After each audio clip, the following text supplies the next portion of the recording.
आप सभी का स्वागत है। इस वीडियो में मैं आपको ऑटोकैड के फ्रेम को इंपोर्ट करके उस फ्रेम में एडिटिंग करना आपको सिखाऊंगा। जैसा कि लास्ट वीडियो उसमें आपने देखा होगा कि हमने एक फ्रेम को इंपोर्ट किया था और उस पर कुछ एडिटिंग करके उसको उस पर पूरा परफॉर्म किया था, एनालिसिस परफॉर्म किया था, लोड सप्लाई किया था और उसको डिज़ाइन किया था। इस वीडियो में जो मेरा पर्पस है वो पर्पस ये है कि हम फ्रेम को मिस्टेक करके बनाएंगे। मतलब जो फ्रेम रहेगा उसमें कुछ मिस्टेक्स रहेंगे और उस फ्रेम को जो ऑटोकैड में हमने फ्रेम को बनाया हुआ है वो जो मिस्टेक है वो हम मिस्टेक स्टैट प्रो में ही एडिट करना सीखेंगे।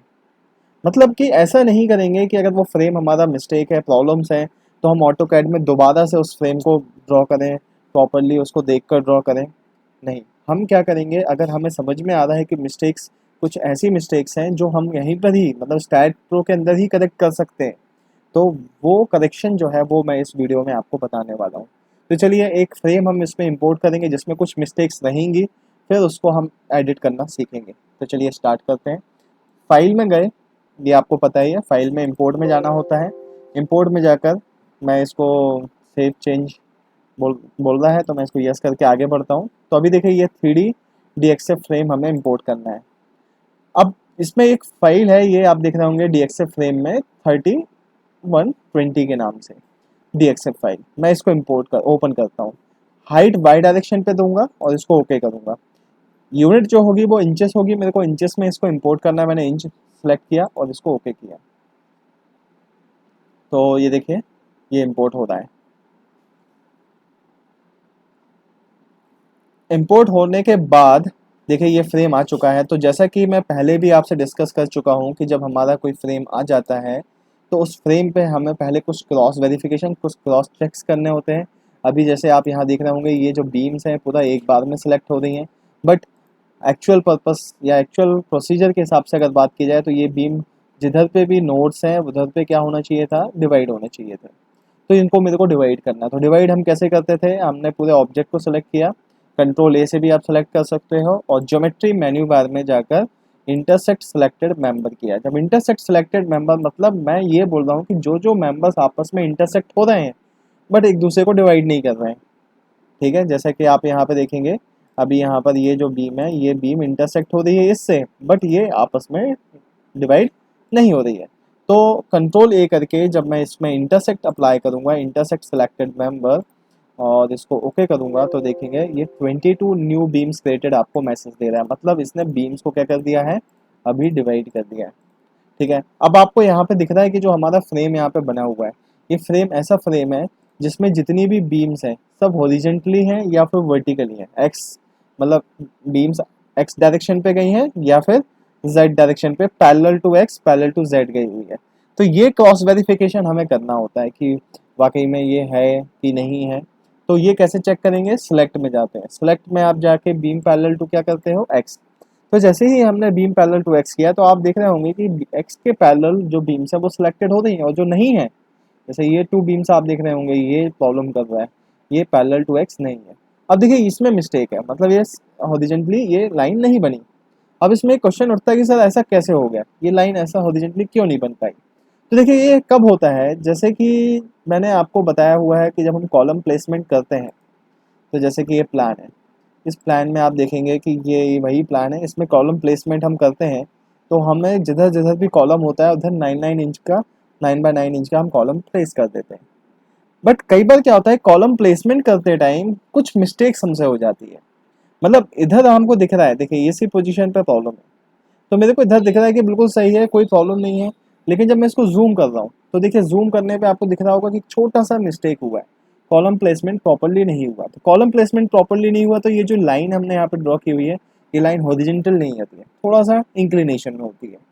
तो इस वजह से ये प्रॉब्लम आ जाती है। तो ये प्रॉब्लम मे भी हो सकता है, आपसे भी हो सकती है, या हो सकता है कि आपके ऑफिस में या आपके जो साथ में वर्क कर रहे हैं उनके थ्रू भी ये प्रॉब्लम्स आ सकती हैं।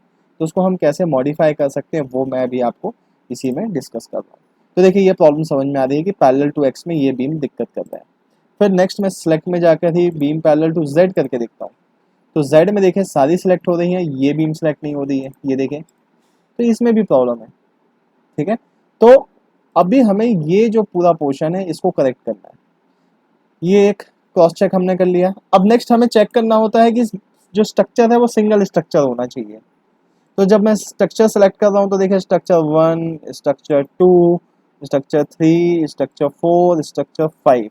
तो ये क्या है, इसका क्या इशू है, देखिए कई बार क्या होता है जैसे स्ट्रक्चर 1 में देखिए पूरा फ्रेम सेलेक्ट हो रहा है, बट अगर हम स्ट्रक्चर 2 देख रहे हैं तो स्ट्रक्चर 2 में आप देख रहे होंगे इस पर्टिकुलर कॉलम को ये इंडिविजुअली सिलेक्ट कर रहा है। क्यों? क्योंकि ये पोजीशन पे, ये जो यहाँ पे आप देख रहे होंगे इस पोजीशन में हो सकता है दो नोड हो, जिसको हम बोलते हैं डुप्लीकेट नोड्स। मतलब एक पोजीशन पे एक ही नोड होना चाहिए। मतलब अगर जैसे इस पॉइंट को आप देख रहे हैं तो ये नोड एक ऐसा नोड है जिससे ये तीनों बीम सेलेक्ट क्या हो रही हैं, कनेक्ट हो रही हैं। बट यहाँ पर मे भी हो सकता है कि यहाँ पे टू नोड्स हो, जिसमें एक नोड से ये दो बीम सिलेक्टेड हैं, कनेक्टेड हो, ये कनेक्टेड हो, और इस पर्टिकुलर बीम से एक, मतलब इस नोड से, मतलब एक जो सेकंड नोड होगा उससे दूसरा बीम सिलेक्टेड हो। ठीक है, तो जब एक ही पोजीशन पे दो नोड्स होते हैं और हो सकता है कि एक नोड से कोई दूसरे मेंबर सिलेक्टेड हो, कनेक्टेड हो, और दूसरे नोड से कोई और दूसरे कनेक्टेड हो, तो उस केस में डुप्लीकेट नोड आता है। ठीक है, तो ये देखिए ये सभी जगह यही प्रॉब्लम आ रहा है, मल्टीपल स्ट्रक्चर मीन्स क्या है, डुप्लीकेट नोड यहाँ पे बन रहे हैं।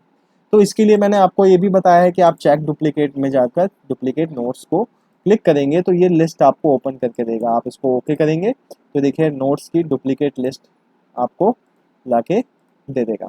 अब आपको सिर्फ इस पर मर्ज क्लिक करना है और किसे रखना है किसे नहीं रखना है ये आपको इधर सेलेक्ट करना है। तो मैंने बोला delete the second node in all set, मतलब जितने भी सेट उसमें सेकंड नोड को अलग करिए। ओके किया मैंने, जैसे ही ओके किया तो आप देखेंगे ये हो गया। अब नेक्स्ट हमें क्या करना है, ये तो हमारा प्रॉब्लम सॉल्व हो गया। अगर मैं मल्टीपल स्ट्रक्चर देखूंगा तो स्ट्रक्चर सिंगल ही दिखा रहा है। बट अभी जो इशू है वो इशू ये है कि मेरे को ये जो लाइन है इसको हॉरिजॉन्टली और इसको वर्टिकली लोकेट ड्रॉ करना है। तो अब देखिए इसको हम कैसे ड्रॉ कर सकते हैं, इधर ही कैसे करेंगे, हम ऑटोकैड में जाने की बिल्कुल भी ज़रूरत नहीं है। आप देखिए क्या करिए कि आपको दिख रहा है कि इधर मिस्टेक हुई है, तो आप कंट्रोल बटन प्रेस करके आप ये पूरे फ्रेम जिसमें मिस्टेक हुआ है, देखिए इतना पोर्शन, अच्छा मैं सिर्फ इतना ही डिलीट नहीं कर रहा हूँ, मैं इसके से कनेक्टेड है जो कॉलम है ये भी सिलेक्ट डिलीट करूँगा, ये भी करूँगा, ये भी करूँगा, ये भी करूँगा, क्योंकि ये तो पूरी लाइन ही हमारी सिलेक्ट नहीं हो रही थी। ये भी करूँगा, ये इसलिए कलेक्ट मैं क्लिक कर रहा हूँ क्योंकि ये इस पर्टिकुलर बीम से कनेक्टेड है। ठीक है, तो इसको मैं डिलीट कर रहा हूँ। ठीक है, क्योंकि अगर ये रहेगा, इसको डिलीट करूँगा तो ये कैंटिलीवर की पोजीशन बनेगी, तो ये हमें नहीं चाहिए, तो इसको भी हम डिलीट करेंगे, बाद में हम अलग से ड्रॉ करेंगे इसको। मैंने इसको डिलीट किया। ठीक है, ये पूरा पोर्शन हमने डिलीट कर दिया। लेकिन जैसे ही हमने डिलीट किया तो आप देख रहे होंगे ये बीम अभी भी टू पार्ट्स में डिवाइडेड है। अब हमारा अगला टास्क क्या है कि ये बीम को सिंगल करना है, ये बीम को सिंगल करना है, क्योंकि ये जो डिवाइड है इस पॉइंट पे अगर मैं इस नोड से इस नोड पे अगर बीम अभी कनेक्ट कर भी दूंगा, कौन सा टूल यूज करके, ज्योमेट्री टूल, बाद में ऐड बीम के थ्रू अगर मैं इस नोड से इसके ऊपर कनेक्ट कर भी दूंगा तो वो बीम तो वैसे भी गड़बड़ी है। क्यों? क्योंकि ये जो नोड है, ये नोड की पोजीशन बिल्कुल भी सही नहीं है। देखिए अभी सिलेक्ट में जाके बीम पैरेलल टू एक्स करूंगा, देखिए नहीं होता सिलेक्ट, तो वो नोड भी हमें क्या करना है, अलग करना है।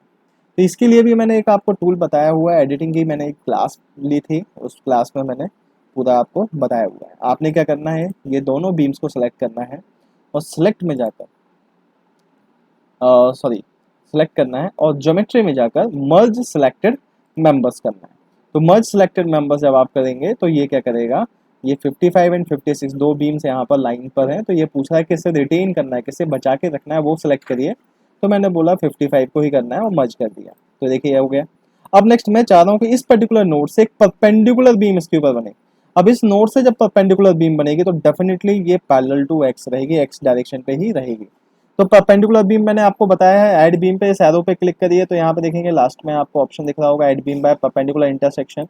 इस पे क्लिक करिए, इस नोड से सीधा इस बीम के ऊपर क्लिक करिए, देखिए परपेंडिकुलर बीम बन गया। क्लियर है आपको? अब नेक्स्ट देखिए मेरे को इस पर्टिकुलर नोड से भी एक परपेंडिकुलर बीम इस पे लोकेट करना है।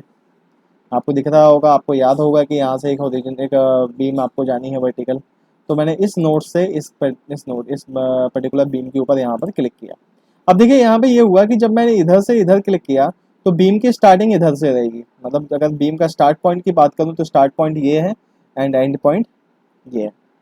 ठीक है, लेकिन इनकेस आप चाह रहे हैं कि नहीं मेरे को स्टार्ट इसी पॉइंट से ही करना है, तो वो भी आप कर सकते हो, वो मैंने आपको पहले भी बताया हुआ है कि हम बीम को डिवाइड भी कर सकते हैं। कैसे डिवाइड कर सकते हैं, हम इधर पे लेंगे इंसर्ट नोड। बस हमें ये देखना होता है कि बीम का स्टार्ट पॉइंट क्या है। देखिए बीम का स्टार्ट पॉइंट ये है, तो हमें इसके स्टार्ट पॉइंट से डिवाइड करना है।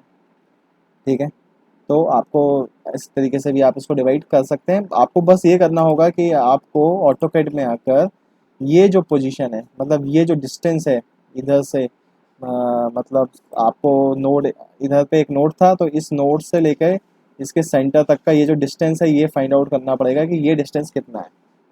ठीक है, तो अभी तो ये फीट्स में आ रहा है, तो आप यहाँ पे यूएन एंटर करके, सॉरी डेसिमल्स में आपने डी एंटर किया, एंड जो डायमेंशन स्टाइल है उसको आपने इंजीनियरिंग से डेसिमल्स कर लिया। जब डेसिमल्स आप क्लिक करके क्लोज करेंगे तो ये देखेंगे ये 40.50 आ रहा है। तो आप यहाँ पे क्या कर सकते हो, इस बीम को इंसर्ट नोट्स में जाकर किसमें 40 पॉइंट, ये यूनिट सभी मीटर में आ रहा है। आपको पहले मीटर को क्या करना पड़ेगा, चेंज करना पड़ेगा इंचेस में। ठीक है, तो इंचेस में आप कन्वर्ट कैसे करेंगे, आप इंसर्ट टूल्स में जाके चाहें तो यूनिट कन्वर्टर से आप चेंज कर सकते हो।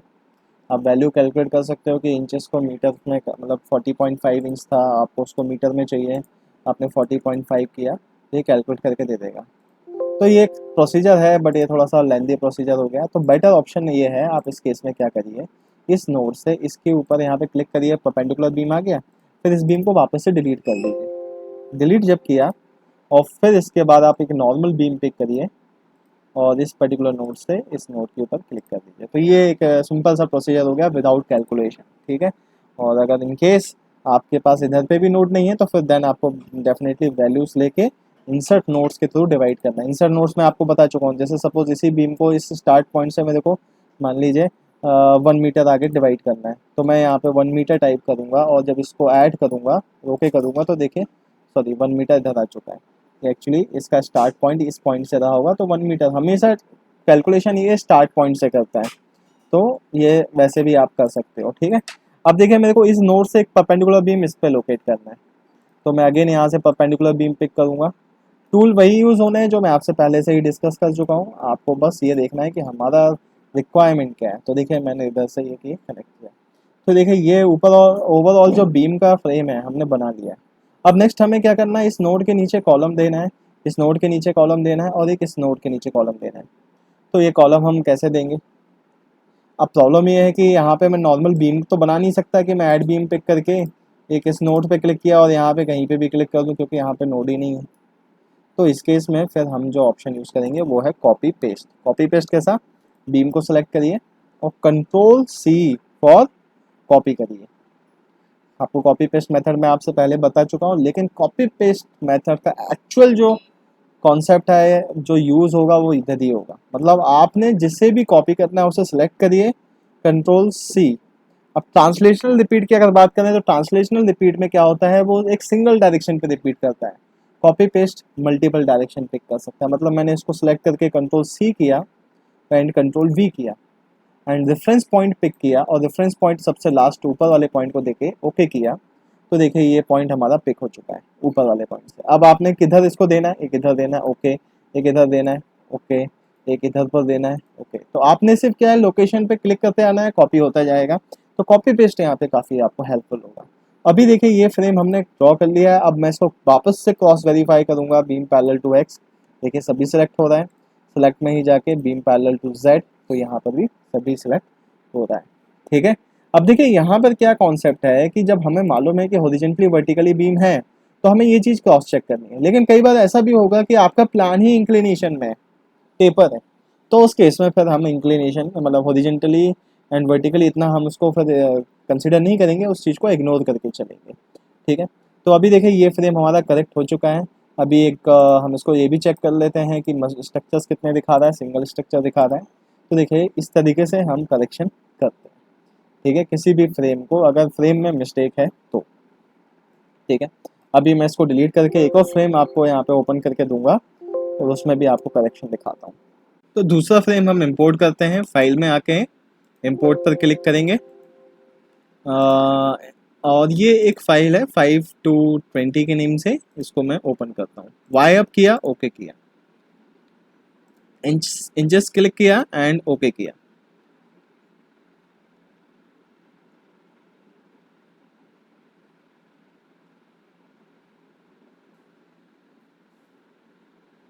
तो देखिए ये फाइल हमारी ओपन हो गई है। अब इसमें देखिए क्या इश्यूज हैं वो मैं आपको बताता हूँ।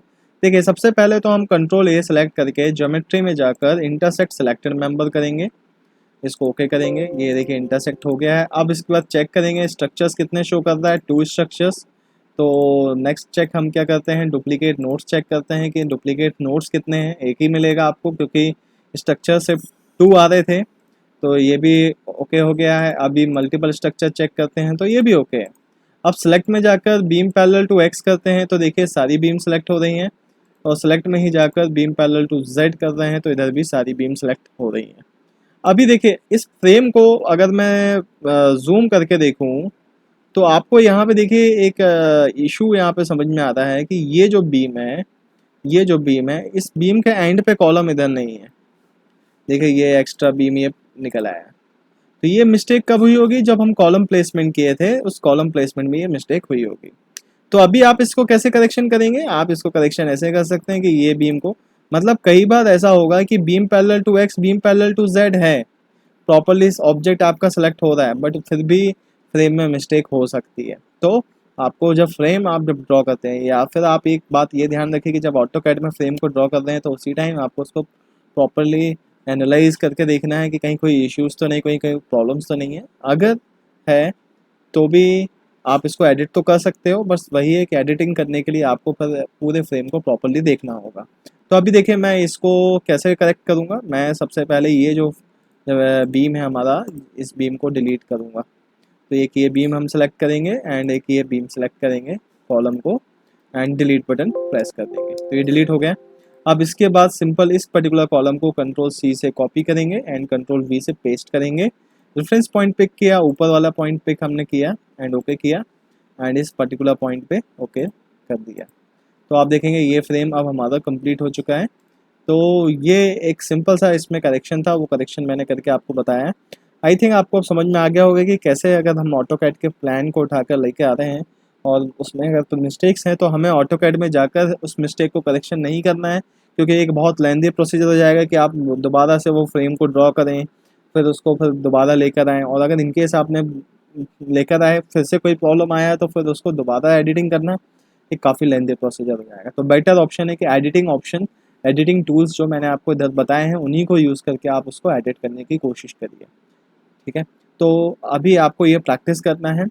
अभी के लिए इतना ही। Thank you.